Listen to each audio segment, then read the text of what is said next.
Mga kabusing, welcome back to my vlog. So for today's video nga mga kabusing, ang pag-uusapan natin ngayon ay ang Mr. Supra National 2025 na kung saan ginanap na nga ang kanilang preliminary evaluation kagabi mga kabosing, at alam natin kung sino talaga yung nag-stand out mga kabosing sa kanilang mga performance. At syempre nakita ko talaga ng potential itong si Kenneth Vincent Cabongcal ng Philippines na sobrang ganda ang lakas ng kanyang aura mga kabosing, yung kanyang smile sa kanyang swimwear, ang ganda yung kanyang formal wear naman, ang ganda nga mga kabosing. Very Filipino looks talaga itong si Kenneth. Kaya lang yung kanya namang tone mga kabosing, pinadark mga kabosing. But overall, ang ganda nga, in-enjoy talaga ni Kenneth Vincent Cabongcal yung kanyang stage mga kabosing. He owned it mga kabosing. At syempre, si Peru mga kabosing, grabe itong si Peru mga kabosing. Nanlalamon din talaga ito sa entablado. Ang ganda ng kanyang swimwear, yung kanyang evening, yung kanyang formal wear, ang ganda rin mga kabosing, ganda ng kanyang lakad.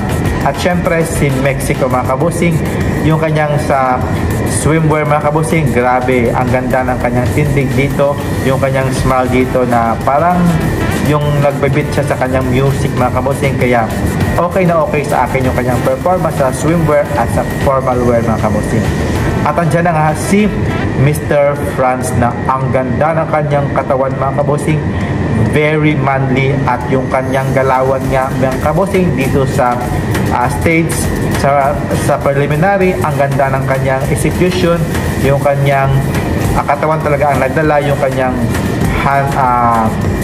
good looking mga kabosing, ang ganda yung kanyang formal wear, wala akong masabi, maganda rin mga kabosing. At syempre si Netherlands nga mga kabosing, grabe, todo bigay talaga itong si Netherlands na very jolly yung kanyang pinakita dito sa preliminaries sa stage mga kabosing, yung kanyang swimwear, yung kanyang formal wear, ang ganda nga mga kabosing. At syempre andyan na nga dyan si Vietnam na lumalaban talaga. Si Vietnam sa pagandahan ng katawan, yung kanyang formal wear, okay na okay sa akin mga kabosing. At syempre andyan na nga dyan si Brazil na nakita ko yun ng potential mga kabosing, yung kanyang lakad, grabe din mga kabosing, pasok na pasok sa banga itong si Brazil. At syempre si Indonesia, ang ganda din ng kanyang katawan, ang gwapo din, very Asian look din mga kabosing, yung kanyang formal wear, okay na okay din at pasok na pasok sa banga nga ito mga kabosing.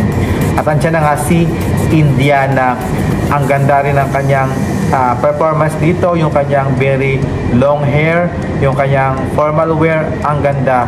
Na-amaze ako sa kanyang ganda ng katawan mga kabosing.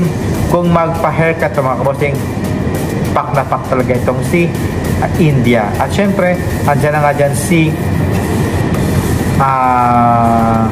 Malta mga kabosing, nakita ko rin siya ng potential mga kabosing, ang gwapo nito ni Mr. Malta. At syempre si Nigeria, ang ganda ng katawan niya, yung execution niya, grabe, patak na patak talaga yung katawan ni Mr. Nigeria, yung kanyang formal wear, okay na okay naman. At syempre si Venezuela nga mga kabosing, ganda ng kanyang performance kagabi, yung kanyang formal wear at saka swimwear, ang ganda rin mga kabosing. At syempre andyan na nga dyan si Cambodia, nakitaan ko talaga siya ng potential, ang gwapo niya mga kabosing dito sa preliminaries kagabi nga. At syempre andyan din si Hong Kong na sobrang gwapo niya, very cute niya mga kabosing, at yung kanyang katawan, ang ganda, i-enjoy niya talaga yung kanyang the way sa kanyang performance doon sa stage. Na-amaze ako sa kanyang performance. At syempre yung kanyang formal wear, grabe, pasok na pasok sa banga nga itong si Hong Kong. At syempre si China mga kabosing, nagulat ako sa kanyang performance, ang cute niya pala mga kabosing pag naka swimwear mga kabosing, pasok na pasok talaga sa banga itong si China. At syempre sino pa ba? Si Czech Republic mga kabosing, okay na okay sa akin din. Si Poland, yung host country, okay naman sa akin. At syempre sino pa ba yung nakitaan ko ng potential? Si Dominican Republic, okay naman sa akin. Sino pa ba? yung mga nag-stand out talaga. Yun talaga, si Thailand mga kabossing, okay na okay sa akin yung kanyang performance sa kanyang swimwear mga kabossing. Ang ganda rin ng kanyang katawan, ang gwapo rin to, at ang puti niya mga kabossing. Yung kanyang sa formal wear, okay na okay yung parang may white na founting pa-black na mga kabossing. Kaya okay na okay sa akin yung kanyang execution niya mga kabossing.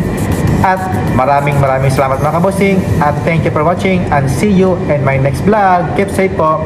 God bless. Bye bye.